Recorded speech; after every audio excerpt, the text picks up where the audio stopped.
Happy Friday, everyone. I am live on all platforms again, Instagram, Facebook, YouTube, and LinkedIn. And if you guys could do me a favor, just let me know that you can hear me okay. I am in a different environment today. As you can see behind me, I'm at my physical office instead of at my home office because I am having all sorts of internet issues at home. So we're having that upgraded. So I am in a totally different location with a different mic and different lighting and different computer. So give me that thumbs up or hey, yes, we're all good. Awesome. Thank you, Sandra. I appreciate that. Hello, Naya. How are you? Good morning. I'm going to give you guys all a minute to join in. Yes, thank you, thank you. Thank you, thank you. So I am on day 5 today of my personal 5-day hip hop challenge. I hope you guys are enjoying seeing that on the stories. You know, it's a little bit more into my personal life. It's not really, I guess, particularly health related, but at the same time it is because it is what I do to relax my body and stay healthy. And as an adult, it's hard to find hip hop classes. So once a year, they do this intensive where there's a class. I mean, they have classes all day of different options, but I go to one hip hop class a day. They're usually all different instructors, different styles. So yesterday was cardio hip hop, and man, I'm sore. I wasn't sore for the first 3 days. And then yesterday, after working out with Wheezy and doing that routine like 400 times, today I'm a little sore, and I'm told that the class today is a little high energy as well. So wish me luck. Hopefully it'll be okay, but that's coming up shortly here, and I'll post that. You're enjoying them. Thank you. And you love giraffes. Me too. There's oops, over there, my giraffe. Yeah. I have a lot of different artwork of animals. I just love animals. So I have in front of me, you guys can't see it. It's similar in style, but it's 2 cows or 3 cows looking at me like this. And then at home, I have one of a French bulldog. So yeah, I really enjoy those types of art pieces. So anyway, I am here to talk about a few things. Are most of us here now? Sandra says, I wish I could dance like you. You know, you can. I have to say, it has been a lot of work to get myself to a point to be able to remember the choreography. And this kind of segues into my topic this morning before we jump into a general Q&A, and that is talking about memory, right? So when I went back to dance, which was around the time my mom was dying, my health was not good. My mood was not good. And I was just completely disconnected with who I was in my life. I was going through the motions. Anyone else feel like that? You just go through the motions. You just do what you got to do and you power through. And that's what I was doing. And so when I went back to dance, I was like, no, that is what brings me joy. I'm going to get back to dance class. Well, I walk into dance class and I literally could not remember the 8 count. And oddly enough, one of my hip hop instructors now happened to be my hip hop instructor back then. And in between, I had other instructors, but and both of us remember this. Like she would teach 3, 4, 8 counts, and I would remember maybe 4 of those counts, like 1, 2, 3, 4, and that was it, right? And it took a lot of going back and reconnecting what my brain was hearing and seeing with making my body do what it was supposed to be doing. And so it's been 8 years now. And so it took about a year to really get back into understanding like the relaxation that has to happen to have that memory. Right? So how many of you have heard that in order to improve your memory or reduce the risk of dementia, you should do crossword puzzles or you should use your brain a lot? Anyone heard that? Anyone? I did. I mean, I thought the more crossword puzzles I do, the better, right? Anyone? No one? So it's not that doing crossword puzzles is a bad thing, but let me just put this into perspective here. So there was a study that came out. This was in Science Daily, and it was talking about yoga and how yoga provides unique cognitive benefits to older women at risk of Alzheimer's disease. And it went into talking about how they did this study where they followed these women who were at risk of Alzheimer's with Kundalini yoga, which is more of a meditative yoga. It's certainly not hot yoga. It's like very in your space, very parasympathetic and activity, very calming type of yoga and strengthening. And they found that not only did it reduce their risk of Alzheimer's, but it restored their neural pathways, it prevented brain matter decline, and it reversed aging and inflammation associated biomarkers. And these improvements were not seen in other women who were doing memory focused exercises like what we've been told. I'm frozen? Really? On Instagram? Are the rest of you? Am I frozen? I don't look frozen on my end, but let me know. So people that were doing things like crossword puzzles and memory recall and really pushing their brain to remember things were not getting the reduction in risk like the women that were chilling, that were doing stuff that was focusing and bringing them down to a calm state. So I want to remind you that stress and us constantly trying to do everything is not improving our health. It's actually harming it. And by relaxing and not trying to control everything and not always using our left brain to analyze things and push things and whatever, we're actually going to improve not only our memory, but our health. And they go on further in the study. Let me scroll down here where they talk about why. And they were saying why it works is because it reduces stress, improves brain health, and improves memory performance and reduces inflammation. And I'd like to argue that the reduction of stress does all those other things. So that was the main thing that happened. So even when it came to my dance, like we were just talking about, when I said I couldn't remember 8 counts, it's because I was working too hard. I was trying so hard to remember. I was just pushing myself to remember. And what I started to realize is that if I just relaxed and I just listened to the music and I just had fun with it, and if I didn't remember, I just kind of danced, that all of a sudden I started to remember. So when I went into this week where I'm learning 5 different routines every single day with different instructions of different styles, I went into every class and I took deep breaths. And I brought myself into a parasympathetic state where I wasn't thinking about anything. I wasn't worrying about anything. I was just chill. And there were moments where after a few 8 counts, it was like, oh boy, this is a long routine. I've got to remember this, right? And I had to catch myself and say, don't worry about it. Just listen to the music.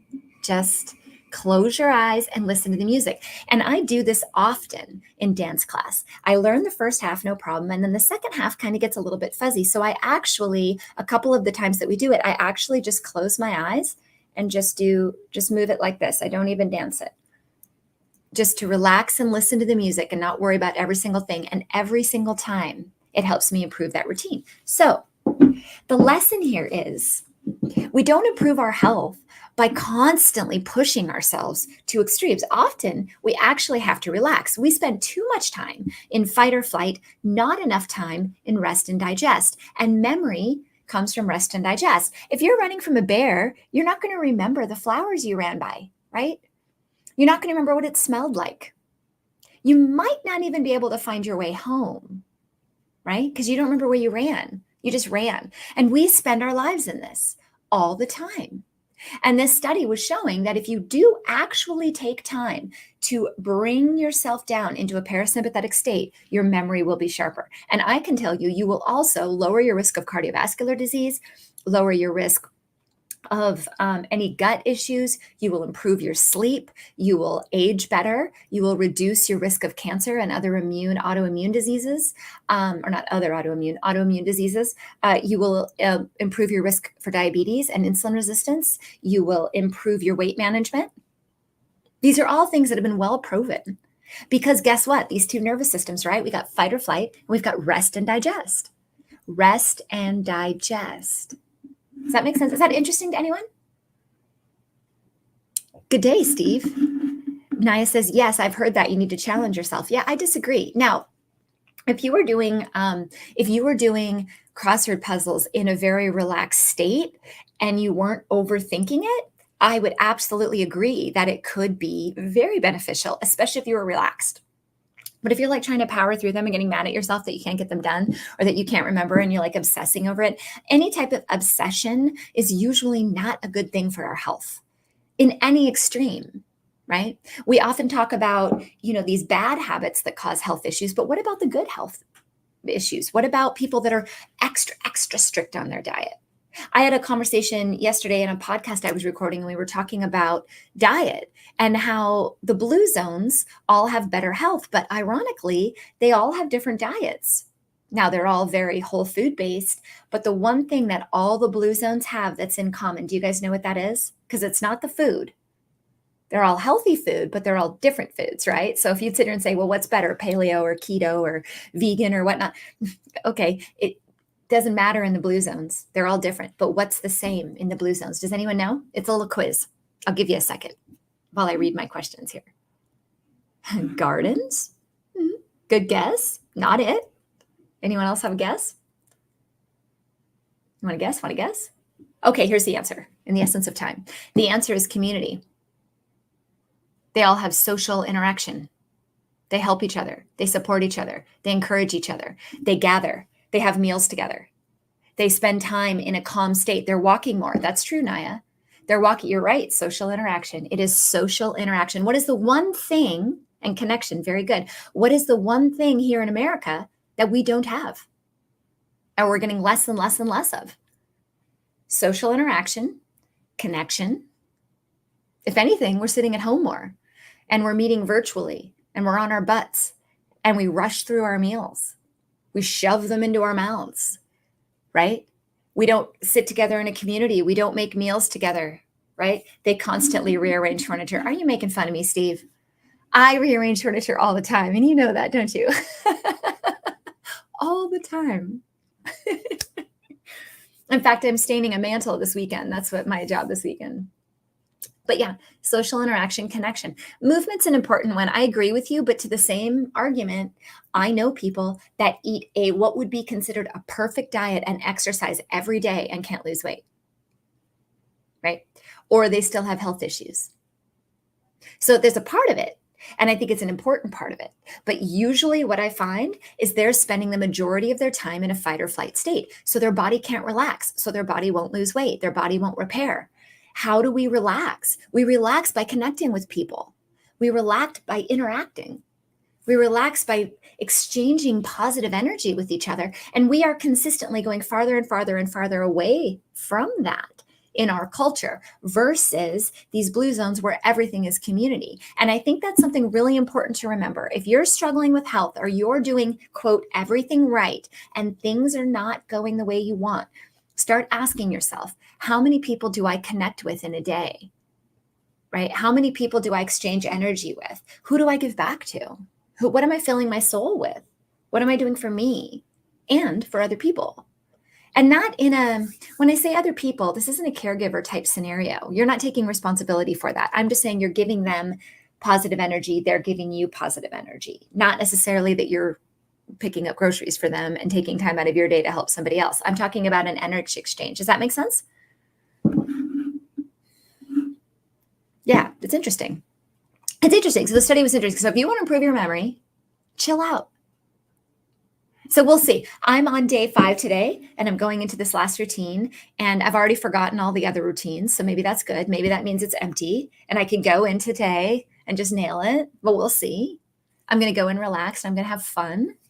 And then when I'm done, I'm going to go buy some tile, and I'm going to refinish a mantle. Fun stuff. All right. I did see a couple questions.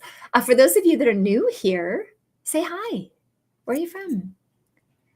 For those of you that keep returning, welcome back. You know the drill. Just kind of throw those questions out at me. I'm happy to answer.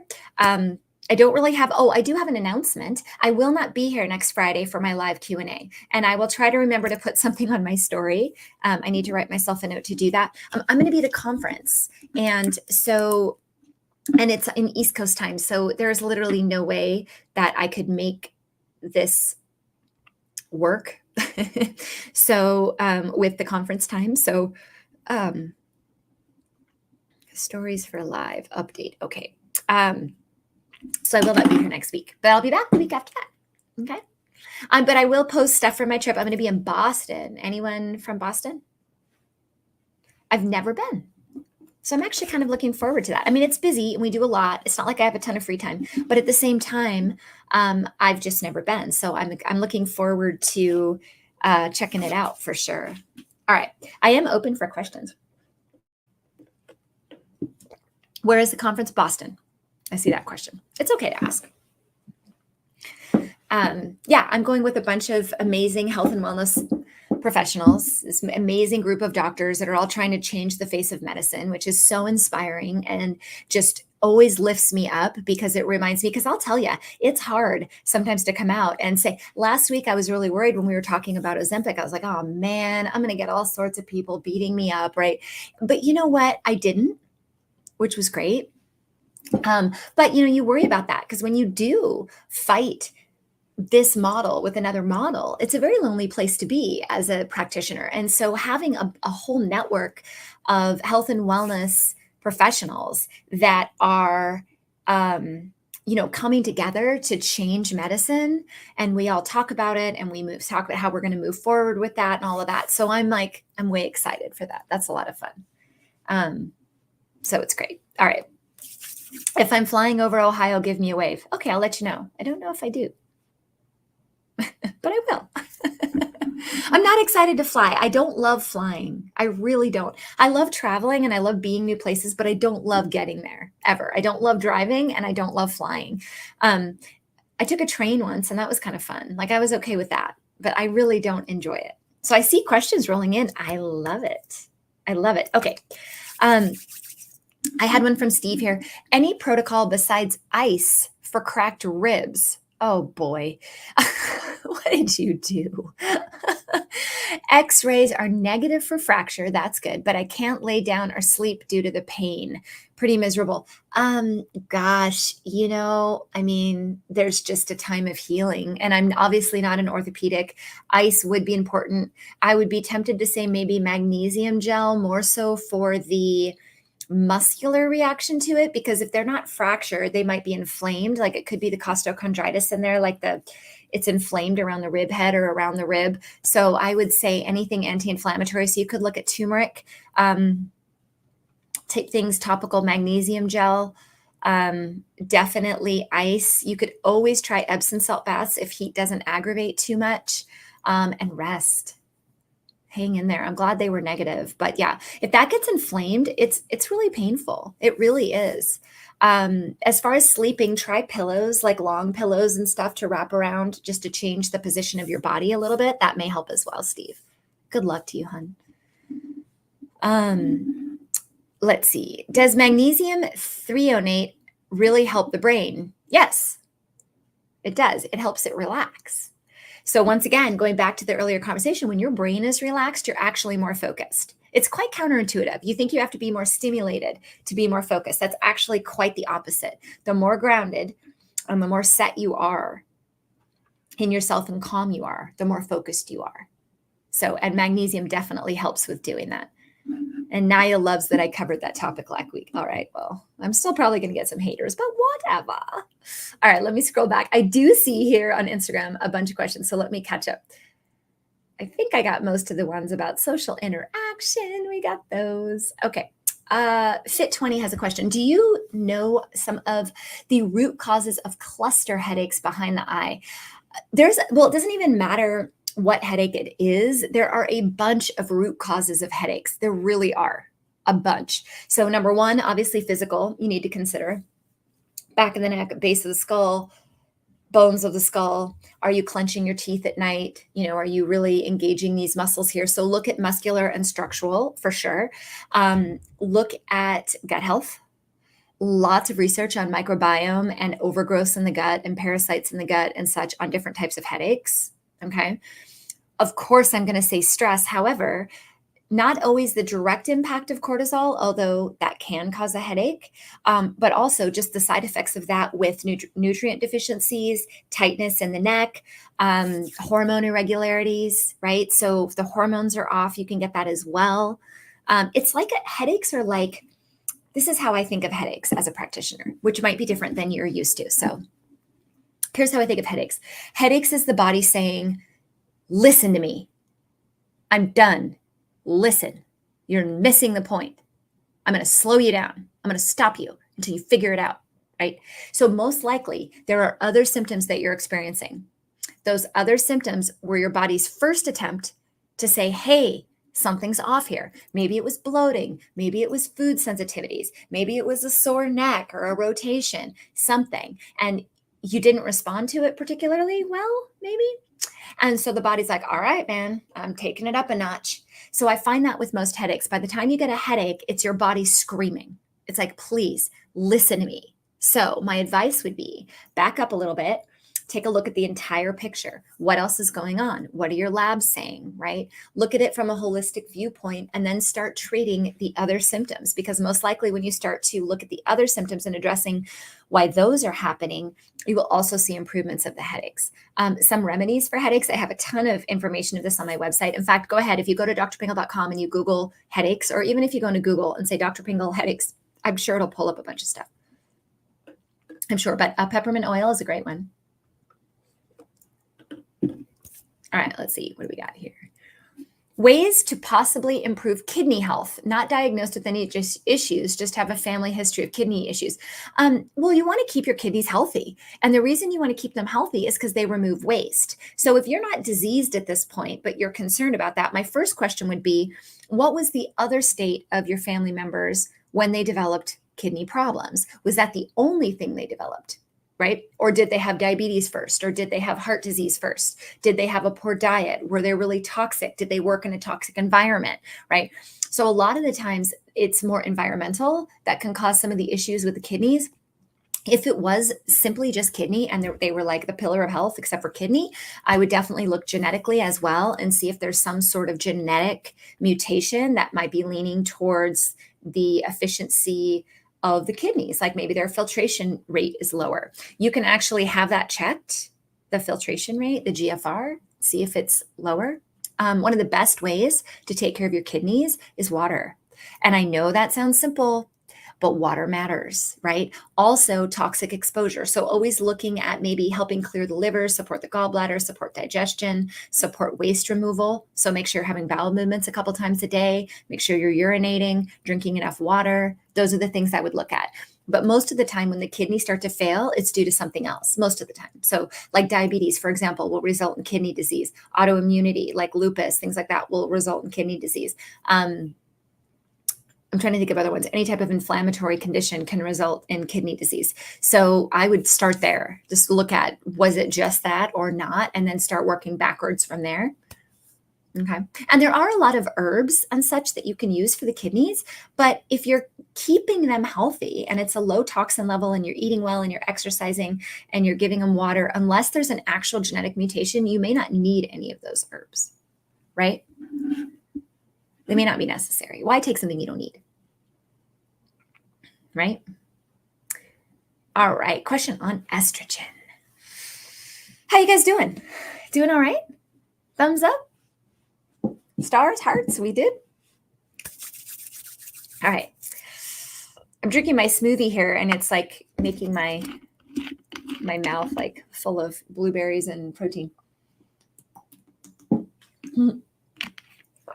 Thanks for the hearts.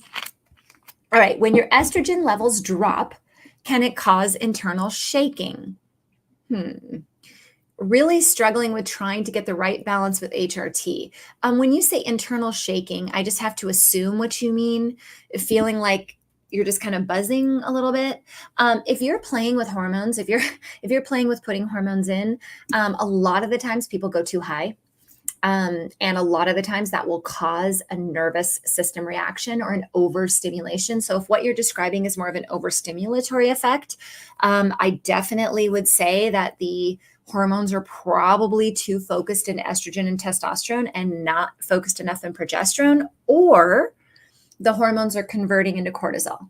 And in that case, you have to be looking at the adrenal function as well. You're saying that it feels like your blood sugar levels plummet. Do they plummet or it feels like it? Right? So assuming it just feels like that, I stand by my answer. If they actually do plummet, I can tell you without a doubt that your adrenal glands are being ignored here. So sometimes we think as we go through menopause, oh, the best solution is to put estrogen, progesterone, testosterone in.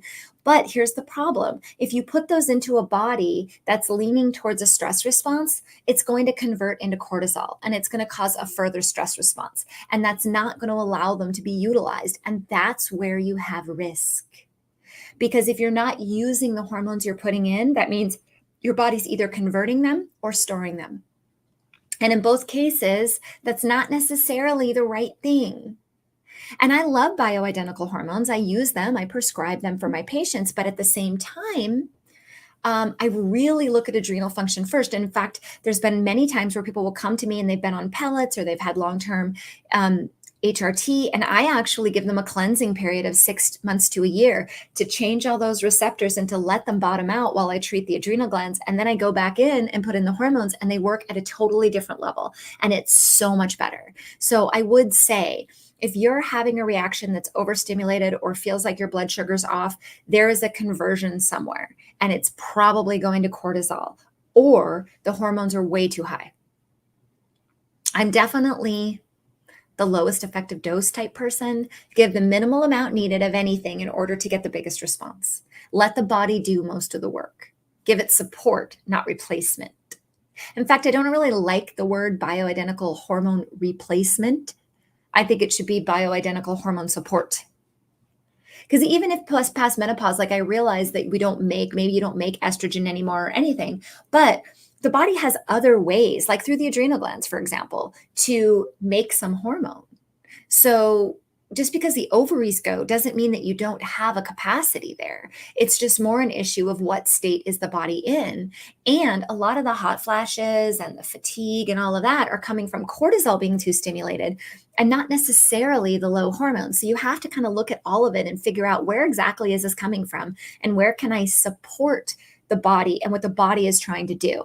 Anytime, and this goes back to our memory conversation at the beginning, but anytime you try to force the body to do anything or work too hard, it's going to backfire on you. Every time. So if you're putting in high doses of hormones, totally think I'm going to sneeze. I know, I sneeze like a cat. I know. You can make fun of me. It's okay. Anytime if you put in really high hormones, the body has to work hard to lower them, right? Or to get them out of the body or to utilize them. How can you correct the cortisol? Go to my website, drpingle.com. So I have my book. My book is a great place to read about this. If you just want a starting point, if you're new to me and you're like, what is this lady about? What is she talking about? This is a great place to start, because it talks about how stress or how cortisol impacts every single symptom, a main symptom in our country, and all the medications that we use. So thyroid, heartburn, hormones, sleep, mood, blood pressure, those types of things, all discussed in here. And it's talking about, it also has a very simple DIY plan to start addressing that. If you want to take it to the next level, I have group programs. I have one coming out in September. It starts, I think September 16th is the day we're going to start it. It is the Total Energy Turnaround Program. If you want to learn more about that, just reach out through my website, and one of my assistants will schedule a call with you to just go over what are the options here. And then you also have, if you want to take that to another level, you can work with me one-on-one. I'm a concierge medical doctor, naturopathic medical doctor. So I'm a naturopathic physician, and I have a one-on-one concierge practice, meaning that I am with you 100% the entire way. It's not we have an appointment and run away. We're in it together. So that's the highest level of repairing, but you can get a lot. I think my book is a great starting point. Then move up to the group program, move up to the 101 if you're looking for how to start addressing that. I hope that helps. I saw a question about blood pressure. Hang on, I saw this. How you guys doing? Keeping up with me? You guys can also DM me if that's easier. If you're DM, you're like, hey, I want to set up a call to talk to my team. I have a great team. They're well-versed in what I offer and helping you figure out where you're at. Because here's the thing. All of you could say, oh, I want to work with you one-on-one. Well, I can't take everyone one-on-one, and not everyone is ready for one-on-one. Because by the time you get to me and we're doing it 101, we're at a pretty high level of health. We're at a pretty high commitment level of health. But if you're just kind of dipping your toes in and trying to figure out, okay, is this cortisol? What do I need to know about it? Would need to take assessment. I want to work with my current doctor. My book is the first part. The group program is the next step. And the one-on-one is the step after that. And they can help you figure that out. My team's great at that. Okay. Not to mention they're just awesome and nice and fun to talk to. I try to surround myself with joyous, happy people. So I have a team of very joyous, happy people that are honored to speak with you, which I know is very different. You guys probably all from the conventional world, it's like, oh my God, I got to talk to the front desk. Like, I don't want to call, like when I need an eye appointment or something, it's like, I'm like, oh, I got to talk to them because they don't seem like they love their job. My people love their job. So they'll be a pleasure to talk to, I promise. All right, I had a question. Been doing red light therapy with Near IR, 10 weeks on face. Only thing I noticed is BP and pulse are low. Could that possibly be related? Yeah, I think so. It could be. I mean, talk to your doctor about any interactions or medications you may be on. But I will say that red light therapy will raise often serotonin levels. And serotonin levels go up and it calms the body down. And when the body calms down and goes more into a parasympathetic state, your blood pressure and heart rate will drop. Right? So, how many of you maybe get high blood pressure only when you go to the doctor? Right? At home, you're fine, but when you go to the doctor, it shoots up, right? Why is that? It's our body's stress response, our fight or flight taking over because we don't like that white coat. We don't like seeing the doctor. But then when we're relaxed, it's a lot lower. And a lot of you may find that if you're at home and you take your blood pressure and it's high, if you take a few minutes and you breathe and you chill out, it will come back down. So red light therapy can act a lot like that as well. If it's calming the body, it may very well lower your blood pressure and your pulse. Now, granted, you want to make sure with a cardiologist and your doctor that there is not a physical reason why you're bradycardic or low in pulse rate, okay? Because there could be a blockage, right? Now, there may not be because it is a natural response to lower it. I mean, I spend a lot of time lowering people's blood pressure by helping them meditate and breathe and put themselves into parasympathetic. But you want to also rule out that there isn't something major going on there that's blocking the blood pressure from going back up. Yeah? It's quiet on Facebook, YouTube, and LinkedIn today. What's up, guys? You guys got any questions? I've like caught up. I'm like over here on Instagram. All right. Following up on the, hey, Dan, how's it going? Good to see you. I don't know if you're still here, but nice to see you. Dr. Dan in the house. Following up on the hormone question from earlier, Kels Bell says, I saw a chiropractor last week and he said my body was in fight or flight. Yep. I went home and literally went into a hot and cold sweat for 2 days. Yeah.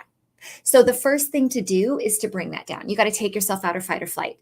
And the problem with hormones is often when you put them in, they will cause a fight or flight if your body's not prepared to take them. I see this with testosterone a lot. It's a reason I don't do pellets. I don't do hormone pellets because my clientele, the people that I see, have cortisol issues, and my clientele will not respond well to pellets. They will have that type of thing. Favorite health books? Oh, Lord. Oh, boy. I'm looking down at what I have. I read so much in medical school that now I try not to read a lot of health books, although I have a lot of colleagues that send me books and I'll read them and they're good. Gosh, I'm going to have to think on that one. I read cookbooks a lot. Like I like the Oh She Glows cookbooks. Wild and Well is really good by Danny Williamson. That's a great one. Should definitely pick that one up. By Danny Williamson, D-A-N-I. I'm looking at all mine and they're kind of boring. They're like Chinese acupuncture. The Book of Endocrinology. Like these are no fun to read. I have them all. Oh Lord. I do like, this one was kind of fun. Actually, my grandmother gave me this book when I was in college, so in my 20s, and I kind of like laughed at it because I was like, why do I want that book? And now I love it. It's The Book of Ayurveda. That's a good one. That's a fun one. If you're looking for something fun and interesting, I found it very interesting, and it will lower your cortisol levels. There you go. I found one. I found an answer. All right. Good morning. I see all the good mornings. Let's see. I've been taking magnesium taurate to help with my blood pressure. What do you think about this? Well, is it working? That's my question. Is it working? I'm going to wait, and then I'll give you my answer. How about that? In the meantime, I'll look up Michael Greger because I don't know. It's my next question. It's working? Great. Then yes, I think it's great. So taurate is a good form of magnesium. So if you guys may have heard me talk about having the right kind of magnesium, like magnesium glycinate, magnesium orotate, magnesium taurate. So yes, magnesium taurate is one of the ones that is a good form. So then the question is, when you put those forms of magnesium in, are they giving you the desired result of what you need? I use magnesium orotate a lot for lowering blood pressure, but taurine has a great impact on the health. So I think it's great. Yeah, and if it's working, even better. So many times people send me, my patients do this all the time. They'll send me a label and they're like, what do you think of this supplement? I've been taking it for 3 weeks. And I'm like, how do you feel? Well, I feel no different. I actually feel a little bit worse. Okay. Oops. Right. Now, sometimes there's a reason for that. So I read the label. I'm like, well, here's why you feel worse. But that's an important factor. An important factor is, do you feel better on it? Okay. So I had a question about Michael Greger. I'll be honest. You're asking if he's worth a read. I haven't done any research on this fellow, so I'm probably not going to give you a great answer here. Let's look at his recipes. I mean, it looks like he has some interesting recipes. I don't know much about him, so I would have to read him to see what he talks about and if they're any good. Yeah, I really honestly don't know. To me, it looks like he's nutrition based, which I think is fantastic. And I think there's a lot of people who are not nutrition based. Once again, though, as we talked about earlier, it's not only nutrition. You could be obsessed about nutrition and diet and not see the outcome you want.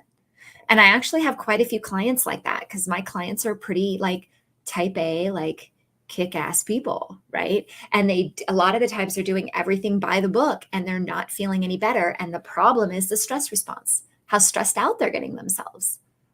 So much data in relaxation and improved health. Are any of you going to start relaxing after this live? You're welcome, Kelsbells. Thank you. We'll purchase your book and take a look at your website. Yeah, you can purchase it from the website. If you do, I will sign it. You can also purchase it from Amazon. Can't sign those ones, though. So thank you for your questions. So I only have a few more minutes, and then I'm off. I'm going to be recording a podcast and then heading to my 5th day of my dance challenge.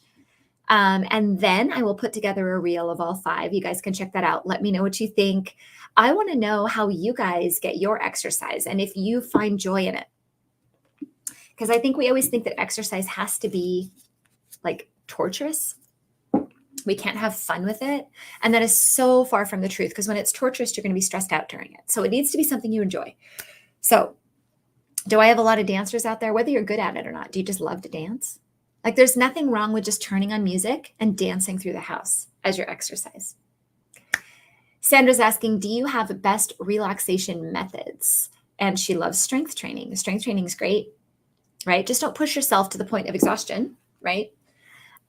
Strength training, when I strength train, I do Pilates. And the reason I do it that way is it helps calm my mind as well. I have to focus on my breath. So while you're in Pilates, it's all strength training, but it's also breath work associated. So if you're not breathing while you're doing the workout, you don't get as much muscle building. And you also, because you're not calming the brain, right? So a lot of us are like, oh, 3 more, and we're pushing it, where in Pilates, it's more like,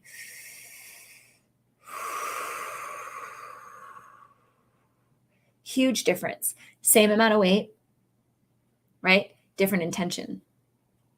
So be mindful when you work out. That's advice there. Be mindful, right? Breathe before you lift. Don't just lift. Don't push. Don't fight. And I know that's going to go against a lot of you, like deadlifters and stuff. You're like, oh, fight heavier, heavier. I don't find that to be the case, especially in women over 40. You seem extra calm today. Maybe it's your intense dance routines this week. I'm calm also because I'm in my office and so there's other people.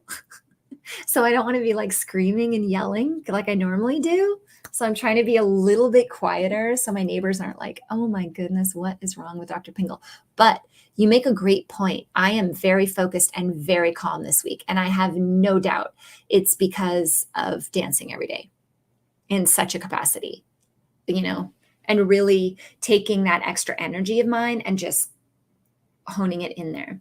So best relaxation methods. When I first started this journey, before I really was able to kind of tap into that in that moment, one of the things that I did to relax every single night was I took an Epsom salt bath and I would put lavender oil in it and I would put on soft music and I would do this every night before bed. And I did that when I was under a ton of stress. So there's one suggestion. Also, like we were just talking about with exercise and being able to breathe while you do it and not just fighting through things. So if you're always going into something with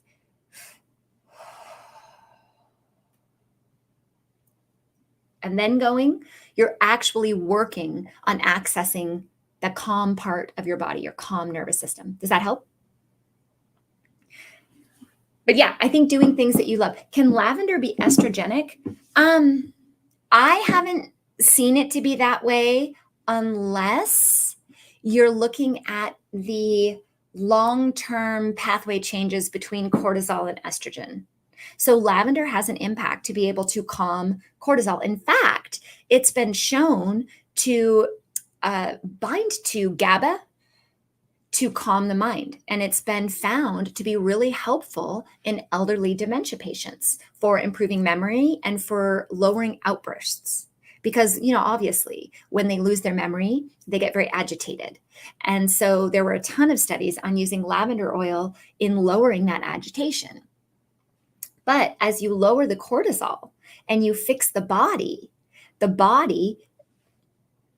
can change other levels of hormones. So I suppose in that respect, maybe, definitely not diffused or put into a bath like I was just speaking about. That would be high dose oral repletion of lavender for long periods of time, I would imagine. And you're not doing that on your own, right? You have a physician doing that with you. That is not something you just start taking. Okay. So no, I haven't found it to be, I use it quite a bit and I haven't found that impact in my patients. Now, maybe it's because I'm not doing high enough dose, or maybe it's because we're doing other things with it and we're watching things, but I have not found that. All right, guess what? I get to go to my hip hop class now. I'm ready to go. Let's do it. So I'm going to record a quick podcast. I'm going to throw on my clothes. I'm going to go to my last class and then I will post it. Thank you so much. For all of you that have just been encouraging me, and I get all these private messages saying, wow, good job, Dr. P. I just love to dance and I wish there were more options to dance because it definitely does calm me down a lot and makes me far more focused. Thank you for reminding me, Naya. I will see you in 2 weeks. I will not be here next Friday. I will be at a conference. I don't think I'm even going to be able to pop on live to just say, hey, I really don't. Due to the time change and the schedule that I'll be under, but I will be thinking of all of you and I'll be back the week after that. And thank you so much to all of you that show up every single week. If this was helpful for you, like it, share it, tag someone. Let's get more people in and have a nice week off from Dr. Pingle. And I'll be back the following. Be well. Talk to you soon. Bye.